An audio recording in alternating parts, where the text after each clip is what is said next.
How's it going, everybody? Bryan, Alvarez, and Dave Meltzer here on Wrestling Observer Radio. It is February 20th, 2012, here at figure4online.com/WrestlingObserver.com, here to talk about the Elimination Chamber pay-per-view from Sunday night. Talk about Raw tomorrow, some other news as well. And, Dave, what's going on tonight? Not a whole hell of a lot, actually, considering it's the day, the Elimination Chamber show. I thought, compared to most Elimination Chamber shows, I thought that this was pretty weak. As far as like an overall pay-per-view, I thought it was all right. But, usually like the Elimination Chamber matches are really good. And this one, the Raw one, I thought was really on the weak side. The SmackDown one had a good finish, but it took a long time to get there. And it was, crowd was pretty quiet much of the way, which didn't help the card. And, okay show. No championships changed hands, which surprised me, just because I just figure if you have 2 6-ways on the same night, if you're talking about the odds of being 6-1 to pull it off twice, that's asking a lot, but I guess that's just the direction that they wanted to go. So that was the deal. If you know what it felt like? It felt like that they had everything in place for WrestleMania already, and now they have a pay-per-view, and they had to do a pay-per-view because, it's February and you got to do your Elimination Chamber pay-per-view, but they had no reason to do it. So it was just kind of like the status quo, and instead of having a reason, they were just filling up a pay-per-view. And I don't know, that John Laurinaitis thing of, game-changing and all that, I don't know. That stuff's better off on Raw. It really kind of was pretty bad on this show, I thought. What was his big announcement? They're obviously building up a John Laurinaitis feud with Teddy Long. But he had no announcement, essentially. His announcement is that no, he had no announcement. His announcement is that he manipulated. He set up a situation where Christian, Alberto Del Rio, and Mark Henry were all going to come out and surprise him by saying that they endorsed him when obviously he set it all up. So that was the big game-changing announcement. That that they're obviously going to go in some direction where they put up Teddy Long or John Laurinaitis, in a match, probably with wrestlers representing each side, and the winner will be the general manager of both shows. So there you go. So I guess it's a way. I don't know. Doesn't sound good for Teddy Long. No, it doesn't. He always finds a way to weasel his way back. He's getting old there, and they don't like old people on TV. That is true. You know what, though? I've mentioned this before. I watched some NWA, WCW from like the late 80s that Teddy Long was a part of, and he looks... He's a referee or manager? A manager. And, when he was all gassed up? I just know that I looked at him back then, and like he hadn't shaved his head, but his hair was going, and he hadn't fixed his teeth, and essentially he looked significantly older in the late 80s than he looks today. Yeah, well, I don't know. He was pretty gassed up when he was with Ron Simmons and Butch Reed. Yeah, that was this period that I was talking about. Yeah, he was like 220, 225, which was hilarious. Yeah. So this show will open with the Raw Chamber match, since that's what they opened with, believe it or not. We had Punk, Jericho, Miz, Truth, Kofi, and Dolph for the WWE title. And they put Punk and Kofi in the ring first to open it up. They wrestled for a while. Ziggler was in, Truth in. Kind of just like they all worked hard. Ziggler took all of his crazy bumps.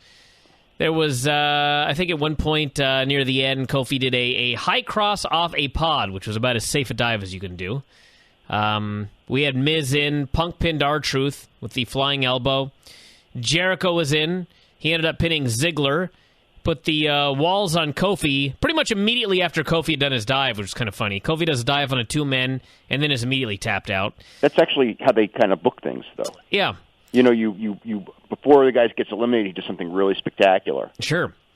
So I thought that Punk was really sloppy in this match.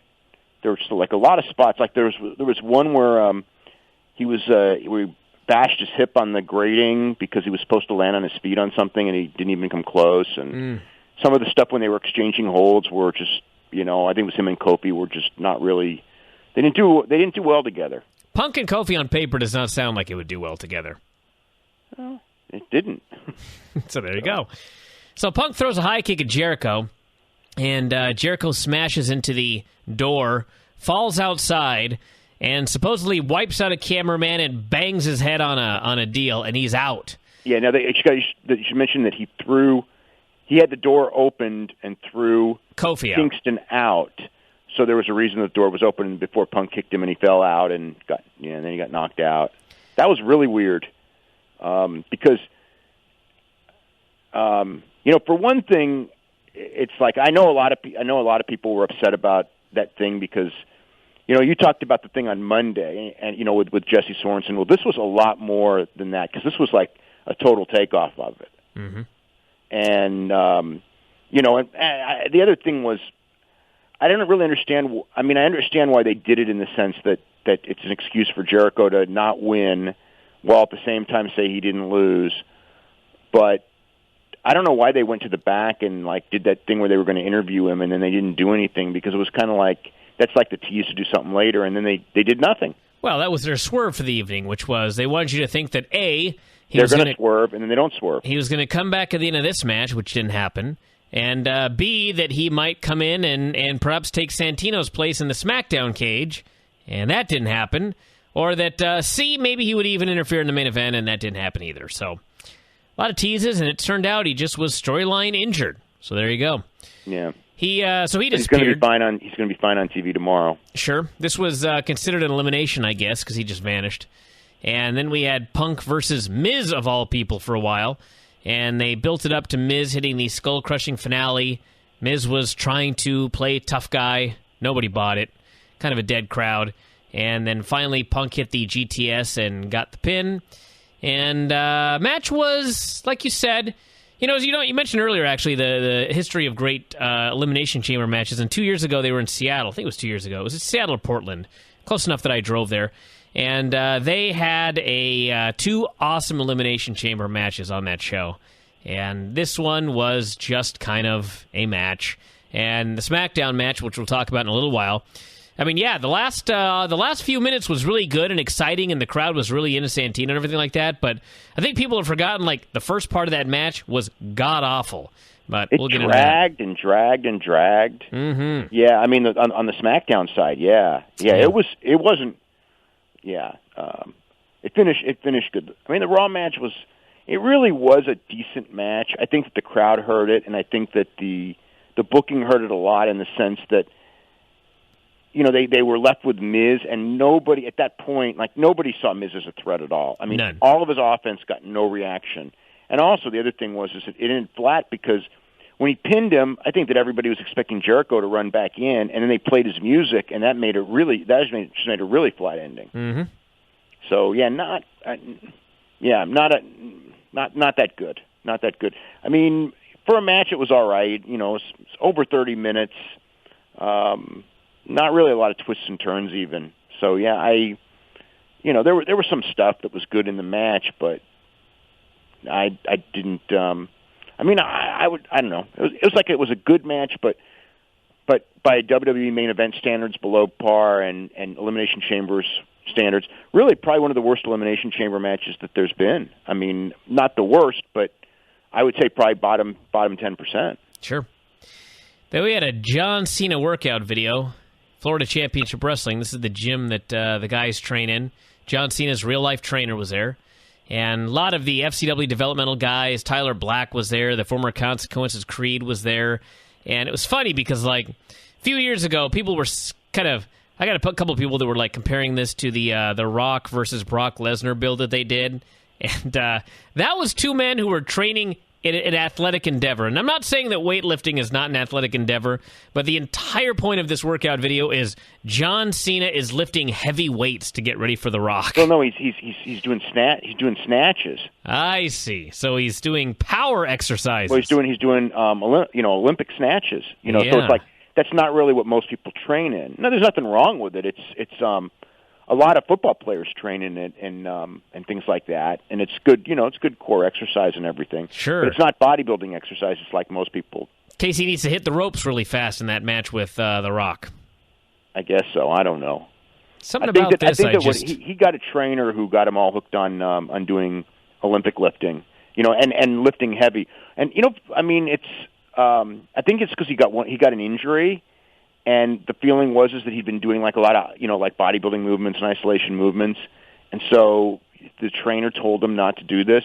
I don't know, like if like the snatches and things like that. To me, like if you're young and you're doing Olympic and you're training for Olympic lifting, that's cool. And if you're young and you're training for football, that's cool. But John Cena's 34 and he's taken a lot of bumps. And man, I don't know about that because that stuff's hard on your joints. And to me, I mean, he's got really. If you ever looked at him, his wrists are really thick, so he's got a tough constitution, so he can probably get away with it. But most people at that age that combine, if you're doing pro wrestling and you're training like that, I don't think it's a good combination at all. That led to the line later on in the show. I think it was Booker T. It was somebody who, as the fans are chanting that Cena sucks. It was Lawler. I can't remember who it was, but somebody was like, for all of you that think Cena sucks, get in the gym and see if you can lift that kind of weight. It was Booker. Just thought, wow, hell of a comeback right there. I mean, one of the things about that video, and a lot of stuff, I don't know if you know this, but they were confiscating all the anti-Cena signs in the building. I mean, I thought before, they were going to let it go, but I mean, they are bound and determined to tell this story. And the story is for the people who boo Cena to go on a guilt trip and realize that they are in fact wrong for booing him and that they should be cheering him. And in fact, it should be a split reaction at WrestleMania. And I don't care what they do. This is not happening. No. I mean, like go in there like, the thing this time is how John Cena is like a mentor to all these young guys and he's giving them all this advice and he lets them work out at the gym and they're all like this, all the camaraderie. I mean, it was like the UFC team thing, like where you go to a camp and all the guys pull together and all that. And I mean that it's not a secret, that the build for The Rock and Cena is going to be along the lines of a UFC countdown. I mean, that's what that was kind of like The Rock's idea on it. And I mean, it's a good idea. It's a sound idea. I just think that it's funny how their idea that we have to make sure that that John Cena's a babyface. I mean, and he is, but I mean the idea of the guilt tripping people from booing him and taking away the so why did he sign. kiss Eve and steal Zach's woman last Monday? I don't know. Maybe that's who knows. I mean, it could be people. I don't know. You've got the left hand not necessarily knowing what the right hand's doing when it comes to this stuff too. But you could really see it, with the announcers and everything like that tonight. And, maybe they better get everybody on the same page starting tomorrow. Yeah, I guess I'm sure they will. Not that the Kane thing's over. Thank God. We'll get to that in a moment. Yeah, thank God it's over. I mean, yeah, I'm glad because it's not over a moment too soon. We had Beth and Tamina. Big spot was Tamina hitting the Superfly splash. And Phoenix kicked out and then hit the Glam Slam for the pin. It was fine. Nothing really, nothing bad, nothing good. It's kind of a match. Went longer than any other Tamina match probably in her entire TV career. But she looked fine. That's what it was. She's. I mean, if you consider how little she's wrestled, I mean, because all those matches she's been in are like 1-minute matches, and she's not on the road that much wrestling. I mean, she's a natural at this. She's probably as good. I mean, I don't know if she's as good as Beth Phoenix or Natalya, but she's better than the rest of them already, and she's a lot better than Beth Phoenix and Natalya. Well, I shouldn't say Natalya because honestly. Natalya's got so much experience, and I never saw Natalya at first. I saw Beth Phoenix when she started, and Tamina's at the same stage, as far ahead of where Beth Phoenix was. But I don't know. I mean, at least they've got Tamina in like the right gimmick for her, and I actually thought that the work was. I mean, Beth carried her, and all that, but I thought that the work was good, but the crowd did them no favors. It just, the crowd wasn't going to react to anything they did no matter what, and they didn't.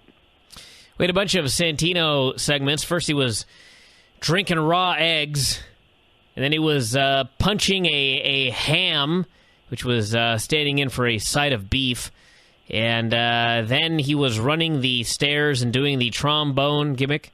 So all a takeoff on Rocky.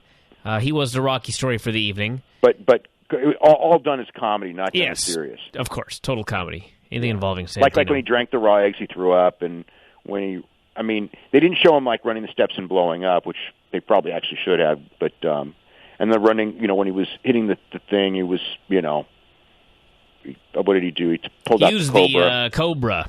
Yeah, because he was so angry at the ham. Yeah. We had John Laurinaitis coming out with David Otunga.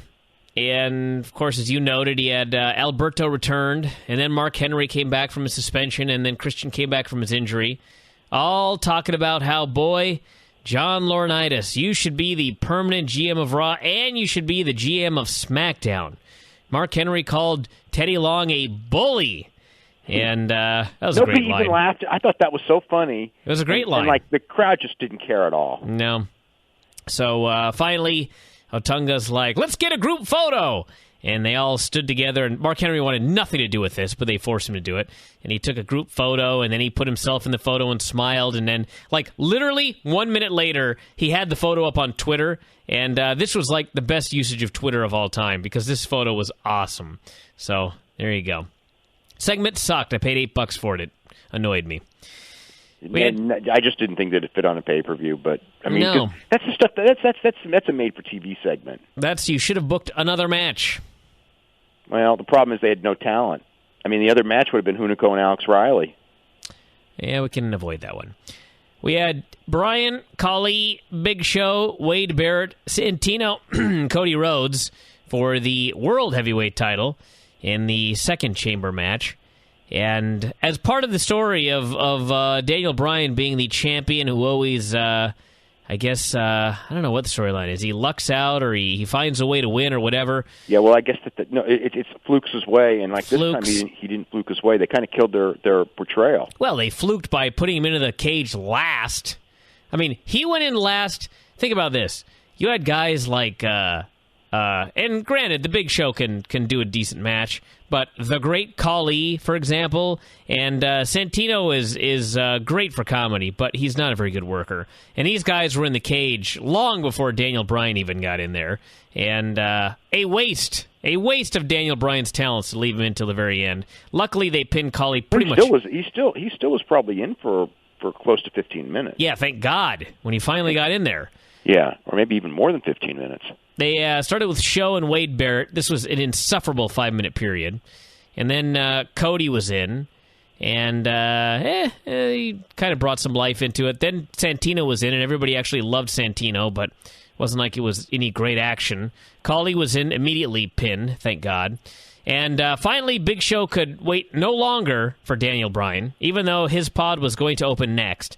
That he went over, destroyed his pod, climbed through the top of the pod into the pod, and started beating on Daniel Bryan. And finally, they opened it up, and Bryan escaped. Big Show was then pinned. He got hit with 2 of Cody Rhodes' kicks, then a DDT, and then Wade Barrett hit a big elbow, and he ended up being pinned by Cody. So that's probably going to be a feud down the road. And then Santino, actually probably Santino and Cody, because Santino pinned Cody immediately afterwards. Yeah. And that left Barrett, Bryan, and Santino. And Barrett ended up missing an elbow. Bryan did the flying headbutt. And then Santino pinned Wade Barrett. So it came down to Daniel Bryan versus Santino. And this was great. Daniel Bryan was awesome here. He was so happy to be in there with Santino, because, of course, it's Santino. But then, of course, he gave Santino everything, and Santino ran wild on him. They had a good little series, and finally, it was like Bryan missed the headbutt, and Santino went for his diving headbutt thing or whatever, and finally, Bryan gets him in the label lock, and Marella, Santino is like, He's hulking up. He's about to fight his way out of this hold, and the place is going nuts. But Bryan clamps it on even tighter, and he taps out. And reports we got from the building were that the people were just going nuts for Santino, and they were angry when he lost, which is it's Santino. He was never going to win, but they did a hell of a job for a guy that, a pure comedy figure that only got into this match because Randy Orton ended up getting hurt. No, he only got into the match because they wanted to copy Jeremy Lin. Well, whatever the reason. That's the reason that he got in. They thought that they could, copy what was topical in sports, and use that. And it's not like they even hide it. I mean, they outright say it. In the commentary. Well, they did a great job with him on this night. Yeah, no, they did. And if it wasn't for that, it wasn't for the last 3 minutes of this match. The match was pretty bad, but the last couple of minutes made it pretty good. Daniel Bryan was awesome in this match. This man is great. I know that's newsflash. I'll tell you what, I world. really did like the thing with where Show climbed over because it was something new and different. And that match was really sucking up to that point. Yes, it was. That brought life into this match. Yeah, it really did. He got into the pot, and so they're fighting in this little phone booth looking thing, and Show's just beating the hell out of him until the door opens. And they had to open the door about 30 seconds early just because they were running out of him beating him up without what I mean? Mm-hmm. It's getting silly there. So it was what it was. The times and everything, they kind of you could see them. The 5 minutes lasted until the guy was in position to do the thing. It had nothing to. It was as close to 5 minutes, I guess, as they could. In the first match, they actually shaded it a lot. I think because they knew that because the Jericho thing was going to kill so much time. I think they figured they needed to get. They were doing a lot of 4 minute type of come-ins just to speed it up a little bit. And then Sheamus came out and beat up Bryan. So, in fact, it is going to be Daniel Bryan versus Sheamus for the World Heavyweight title at WrestleMania. So, there you go. Yep. Fun last few minutes. We had a goofy segment backstage that, long story short, Teddy Long signed Jack Swagger versus Justin Gabriel for the U.S. title. A complete nothing match. Jack Swagger won, and this was. I know what it was. It was I think the idea was that that they expected the crowd to be going crazy for the Santino stuff, which they were, and they figured that they needed a buffer before the Cena match, so they sent those two guys out to basically kill the crowd, which in fact they did. And there's nothing wrong with they had 3 minutes and they did as good a job in 3 minutes as you're going to do, but it was a hopeless situation. They used to do it throw the women out there who would then have a really bad match. This one was I guess you could say it was the worst match, but it wasn't any fault of those two because they didn't do nothing wrong, but they didn't have a prayer out there either. And it was a title match, and he won with an ankle lock in 3 minutes. And that led to the main event, Cena Kane ambulance match. There was no Eve. There was no Zack Ryder. They just had an ambulance match. They had an ambulance there, which apparently live. Early on in the match, the ambulance left. And I don't know what happened, but then it came back. Yeah. So John Cena apparently was in the crowd at one point when they, I don't know if they did a crowd shot or what, but he was trying to beckon for them to remember to bring the ambulance back. So they had a bunch of, it was a much better match. It was a good match. The feud sucks, but the match was fine. And they did a lot of crowd brawling, and they did some spots with a wheelchair, and I thought they were going to do the gimmick where he was going to try and put him in the wheelchair and throw him off the stage, but unfortunately there was no stage. Yeah, so, I thought the same thing. When as soon as he put him in the wheelchair, I go, hey, he's going to throw him off the stage. Yep, no stage or to tease be. it. I didn't think he'd actually do it. I think they would tease it, and then he would get out of the chair at the last second. The highlight of this was when John Cena, he didn't wheel him off the stage, but he wheeled him into some sort of production deal. But the point is, Kane's a big, tall man, and this was a small wheelchair. So John Cena puts a supposedly nearly unconscious Kane into the wheelchair, and then Kane politely lifts his legs up and puts him in a little stirrup so the thing can actually roll. Thought that was awesome. So they brawled in the crowd. They did a choke slam through a table. The table collapsed, but it didn't break. And finally, the big spot was they brawl over by the ambulance, and they get on top of it, and John Cena hoists him up, and he gives him the FU off of the ambulance onto, I don't know, probably a crash pad. You couldn't see it. He just disappeared, and then Cena pulled him out, and threw him into the ambulance, and the ambulance drove off, so John Cena won. I was hoping they would get the shot of, like, Eve driving the ambulance away, but never happened. So John Cena won. Everybody cheered. He got the exact same mixed reaction he always gets. Absolutely no difference after the deal on Monday. And that's it, presumably, for this match. And tomorrow, presumably... Actually, tomorrow there is no Rock, so I guess if they really... Rock's back in a week. So if they really badly wanted to, I suppose they could do one more match with Kane. They might have a taped interview. I think there's a good shot they'll have a taped interview. If not, they're certainly going to have plenty of videos. Or they have to tie up the Eve-Zach deal, or maybe they won't. Maybe that's coming at WrestleMania. Or maybe they'll just drop it. They have to follow it up in some form. Undertaker's returning as well tomorrow. So...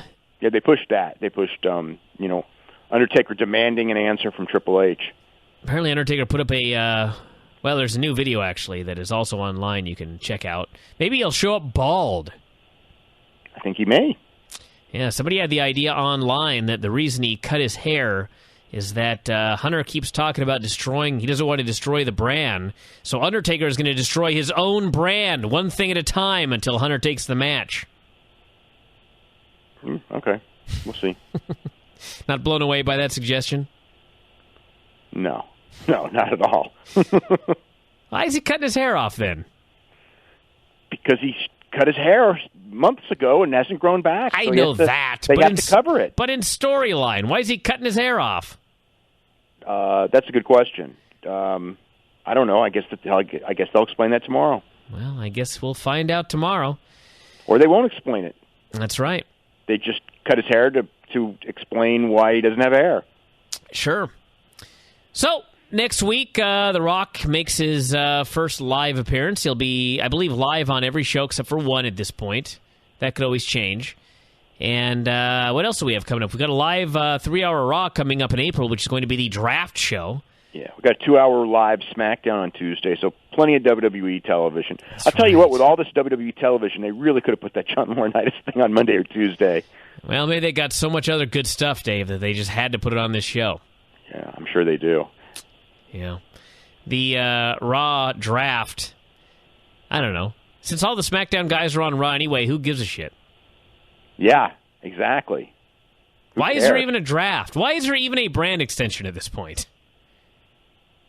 Just so they have names for the two touring units? I'm pretty sure they could just split the names into two touring units with or without a brand split. Yeah, of course you could. There's no reason, of course you could. This draft gets less and less exciting with each passing year. Yeah, pretty much. Become a parody of itself. I mean, the thing is like, I think this year no one's going to care because even in recent years, the draft at one point was actually like a big ratings draw. In the last couple of years, the draft hasn't even done all that well in the ratings, and this year, it will do. I can't even imagine that it would because, again, like you said, like all the SmackDown guys are on Raw anyway, so what does it even matter? Interesting that they have Randy Orton a couple of months ago had a concussion, and a week later he was working on pay-per-view. This time around he's got the concussion, and they're not even going to examine him again until next week. So I don't know if that's probably a worse concussion. Either that or a response to what happened last time. He's probably pretty cautious. He's had a lot of concussions, so it's. He doesn't need to be back tomorrow. He's still going to be at WrestleMania. He's still going to be in a main match, I'm sure. Yeah. No, he doesn't need to have a match. He could show up and just do a promo. There's no reason not to do that. But he doesn't need to do a TV match. He doesn't need to do a TV match anyway. So what does it matter? The most important match would have been being in the chamber, and since he's out of that, he doesn't. If he doesn't do a TV match for another month, it's no big deal. If he does promos. Let's do some questions here. We got a bunch of them. This person says, I was reading a back issue of The Observer that covered UFC 1 last week. I wondered about how and when you both made the decision to include MMA news and results in your respective newsletters, whether you received any complaints at the time from your longer-term subscribers about doing so. Well, UFC 1 had, the reason that I covered it was Ken Shamrock was a pro wrestler and Gerard Gordeau was a pro wrestler. So, it was kind of like, made sense to cover it. I didn't really get much. Early on, I didn't get much at all negative on it. At some point, I think I did, but it was several years down the road. I think like in '94 and '95, there was a lot more like open-mindedness to it because it was something different. And yeah, I don't remember like certainly not even like through '96. I don't remember much. So yeah, no, I mean, not really. I mean, there was some, but not. I mean, put it this way: in the '90s, I got a lot more about Japan, covering Japan, than I ever got covering UFC. Is, you know, why are you doing this? Why you cover Japan? It's like, oh, whatever.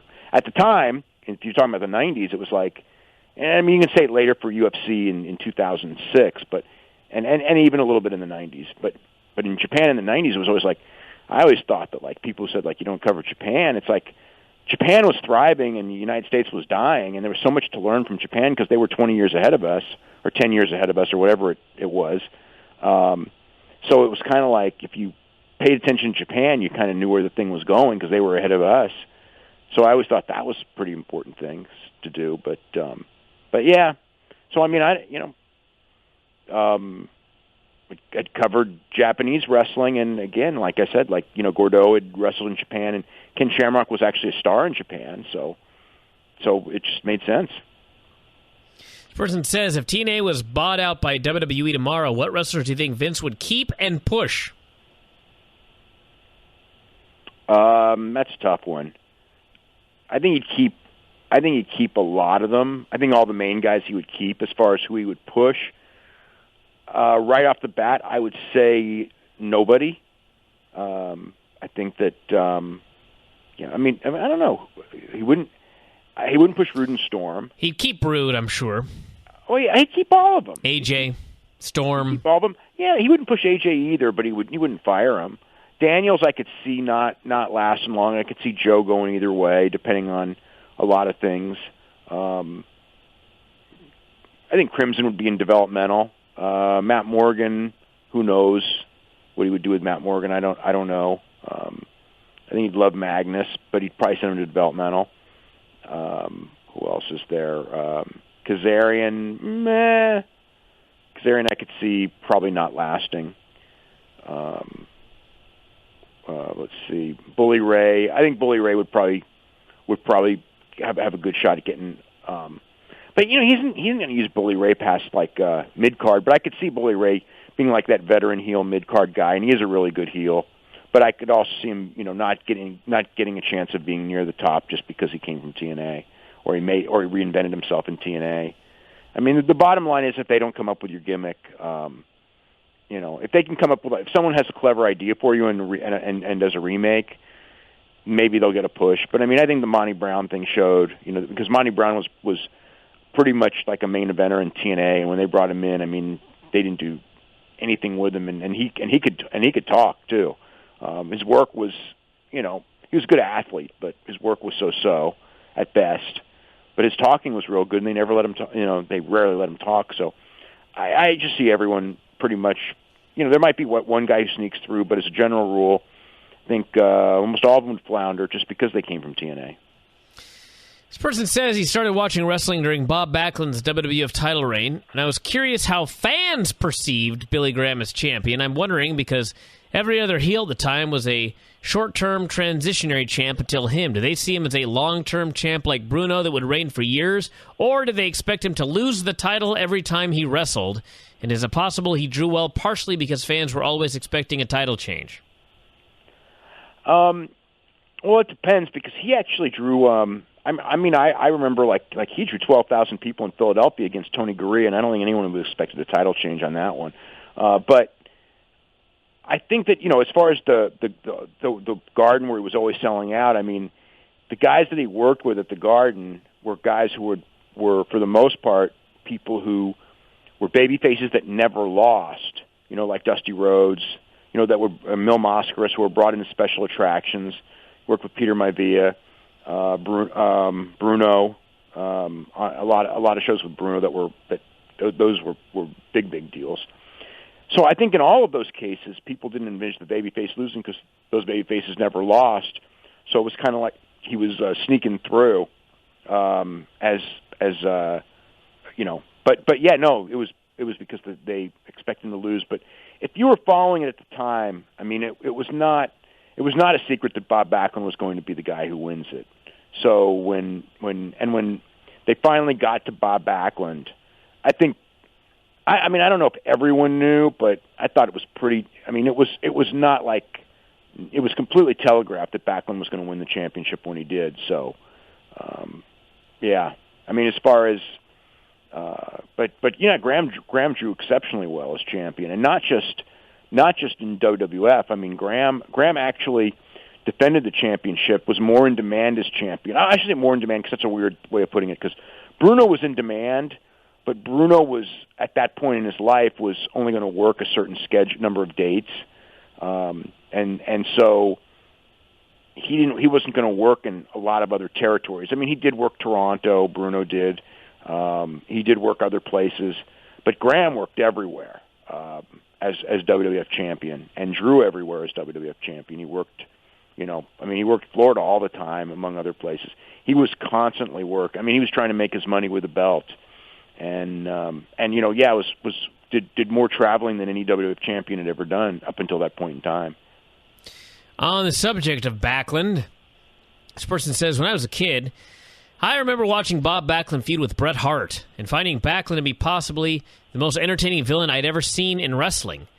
I had no idea who the guy was, only having started my wrestling fandom with WrestleMania 3. My question is, it seems odd to get an older star to come back and feud for the belt with the gimmick of a nut job, especially since, as far as I know, Backlund was known for having little to no personality when he was a star originally. Any idea why they went with him or how the gimmick was created?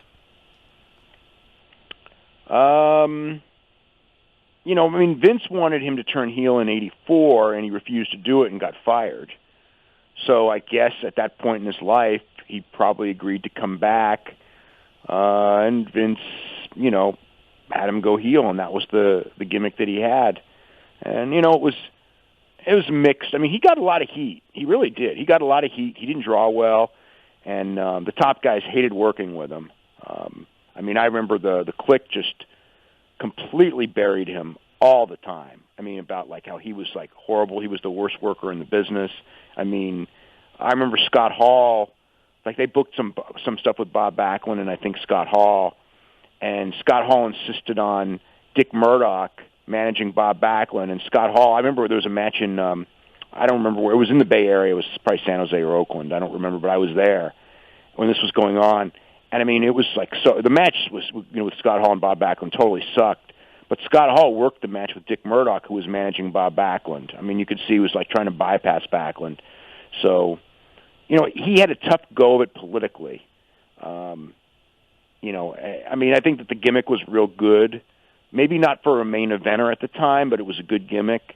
But like I said, he had some major political opposition, and a lot of the guys complained that he didn't know how to work, which was funny in a way, because I'm not saying that he was a good worker at that point, because he wasn't. But the guys who were complaining, they weren't also hot themselves. Why is Great Khali on my television, but Brodus Clay is gone? I don't know. That is a good question when I saw Great Khali in that Why chamber was he here in tonight. this match? I mean, seriously, now that's all said and done, what was he doing in that match? All right, let's do one more here. I remember years ago, around 93 or 94, when Mike Tyson was released from prison, there were rumors in some of the aftermags he was considering a career wrestling for WWE. Is this true, or were there ever any discussions? No, absolutely not. No, I mean, the amount of money that Mike Tyson in that era, when he came out of prison, could make in boxing, I mean, come on. He did like whatever it was, 1.7, 1.8 million pay-per-view buys with Peter McNeely in boxing. There's no way that he would have bypassed boxing. That's just some made up. That's a made up story. I mean, there was legitimately negotiations going on. I'm trying to remember when this was, but I mean, there were serious negotiations going on between Vince and Don King and Hogan and Tyson to do the Hogan Tyson pay-per-view match, which would have been a work. And I don't know what they would have done for a finish, but the mentality was that Hogan was the biggest pay-per-view draw in wrestling, and Tyson was in boxing, and Hogan that Hogan and Tyson, just the name value of it, would draw more than a Tyson boxing match would have. So, which would have been a real difficult one to do in a sense. But then again, Ali and Inoki did do it, and it wasn't like it was the end of boxing or anything like that. So. But yeah, they were close on it, and it just fell through. I don't remember why it fell through, but I remember reading about it and everything, and they were gonna try to pretend that it was real and everything like that, and but as far as Mike Tyson actually doing pro wrestling, no, not at all. All right, everybody, that's gonna do it for today. But tomorrow we're gonna be back after Raw. Elimination Chamber is over, and so the next pay-per-view obviously. I got a question. Yes. What was the deal with the call-outs on the Todd show? With the call-outs? Todd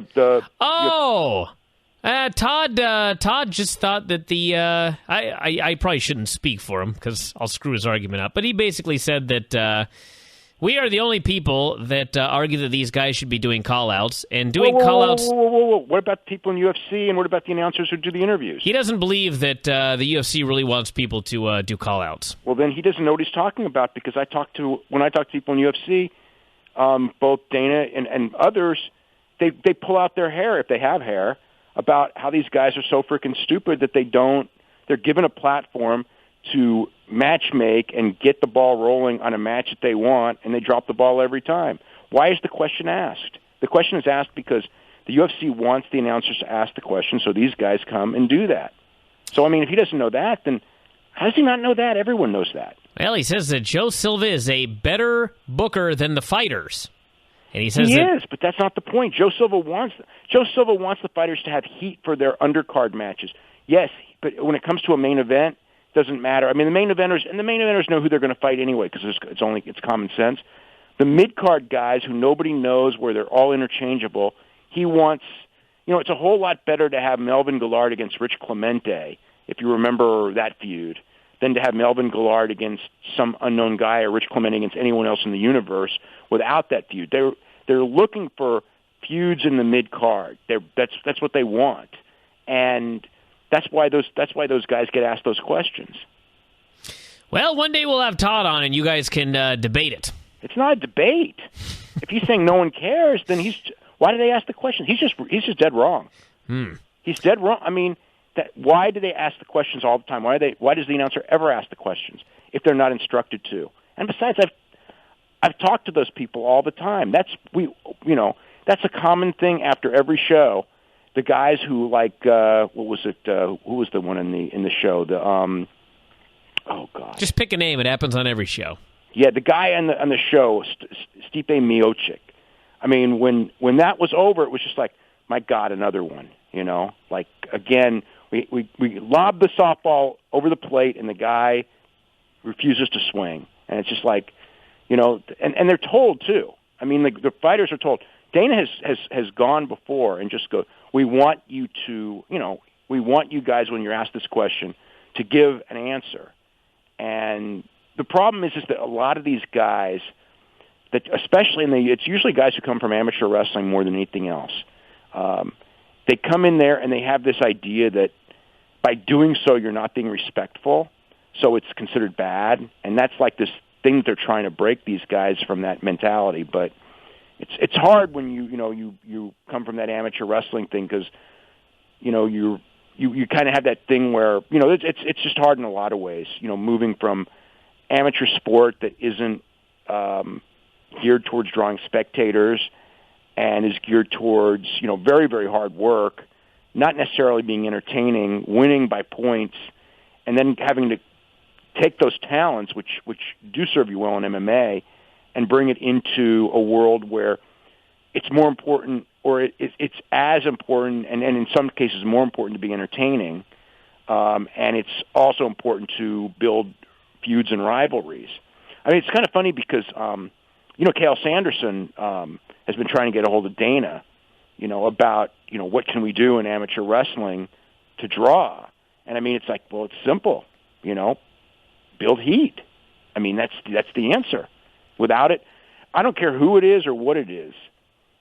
If, fight or amateur wrestling or pro wrestling, it's all about personality. When people say it's anything else, they're wrong. It's always personality. That's what makes a difference. You could have, you can have two unknowns and have the greatest fight in the world, Frankie Edgar and Gray Maynard 2, okay? And if they don't have the right personalities, when you bring it back, you get the buy rate of Frankie Edgar versus Gray Maynard 3. If ever there was something that was proof positive about this, about you get two guys with no personalities who don't say anything, but they have the most exciting fight for the championship, and it's a draw. You couldn't have a better scenario to build a rematch, except nobody bought the rematch, and the reason was obvious, because they were two guys with bland personalities. So the whole thing is you got to get your personality over, and and again, if you're in a mid-card situation, it's a whole lot better to have a match where people perceive that the two guys don't like each other than just perceive they're two guys walking in there and just having a fight with that, and the people don't care about them. That's one of the reasons why you got these guys like Cerrone or Clay Guida, these type of guys who go out there and when they were in the mid card, so to speak, they're not mid card anymore because partially because they've won fights and also because of their personality. They've managed to it's like that's the whole deal. That's why people remember them, and they don't remember all these other guys, like even like a Jim Miller who's won fight after fight after fight, and no one knows who he is, and he's going to go out there and unfortunately, they're going to try to headline a. Well, at least some people know who Nate Diaz is. Yeah, well, that'll help. But yes, and Jim Miller actually, Jim Miller's got a great story if only he would tell it or they would tell it. So it's not like all is lost, but the whole thing on all these things, it's all about telling it's all about telling stories. That's what draws. That's what always has and always will. Whether it's it's when people go, oh, it's not the same. It's all the same. Look at what was the biggest drawing matches that they've ever had. They've all been the culmination of stories in some way, shape, or form. Whether it's Brock Lesnar's personality, or the Kane's with the whole thing of the mobilizing the Mexican fans to finally become fans of MMA, or Quentin Jackson and Rashad Evans, which was not even a championship match and did 1 million buys. That's what it is. So you can have like I said, you can have a Frankie Edgar Gray Maynard, but that's the proof in the pudding right there. Frank, if there's ever that argument that you should be respectful, and again, I'm not against it, but you can. If you got the right personality, you can get away with being a certain thing, but you've got to have a dynamic in some way, shape, or form that connects. And if you don't, I don't care if you go out there and have the greatest matches people have ever seen, they're not going to pay for it the next time. When you said Kane, thank God you didn't say Kane versus John Cena for those great money-drawing feuds. I didn't say that. That's a storyline that's no good, everybody. Well, okay, here's the thing. Storylines have to have a thread of believability to them. And this one, I don't know that it does. And I don't know that, embracing the hate is quite the storyline. No. Plus, there's just, I don't know. Yeah, this has been a bad one, and thank God it's over. Thank God now we're going to get Rock and Cena, and hopefully we don't have one of them run the other over one of them knocking the other one's knee with a car. Well, on the bright side, Kane versus John Cena was such a god-awful feud that I don't think you could possibly screw up Rock and Cena to that degree. Well, I'll tell you what, 2 years ago with Bret Hart and Vince McMahon, I would have thought that was unscrew-upable. And I thought that was probably the easiest one to book at all, because all you need to do is have two guys go out there, tell the truth, and then play a movie after Raw one night, and it's voila. And they managed to screw that up completely. Well, they did. And Rock's return after 7.5 years, they screwed that up. So, I know I don't expect them to screw it up, Do I think that? Well, they may still screw it up, but I don't think it could possibly be as bad as Kane and Cena. No, it can't be as bad a feud as Kane and Cena. There's no way. So see, that's positive. Yeah, but you know, you have you're in a situation where you want to be you want this to be one of these climactic moments in the history of wrestling, and a really crappy build. And they'll still do pretty decent business with the crappy build, but I mean, you really don't want a crappy build for this one. And again, I mean, like with this booking team and everything, or the way this creative works, I don't expect a crappy build. But do I reject the idea that it could be? It absolutely could be. I mean, I've seen it too many times when I didn't expect it before to think that there's always that chance. And again, Survivor Series. I mean, who would have ever thought that they would have, just every aspect of the build for Survivor Series. You had them team where that nobody wanted to see them team, and the worst part of it all is they didn't even bother to come up with a reason. So there you had Rock's first match back in 7.5 years and didn't do any business, or did. I mean, it did slightly more business than some Survivor Series did the year before, and Rock's first match back should not do slightly more business than a crappy pay-per-view did the year before. Well, everybody, we're going to wrap it up. We'll talk more about storylines on Raw tomorrow. Talk to you again after a while.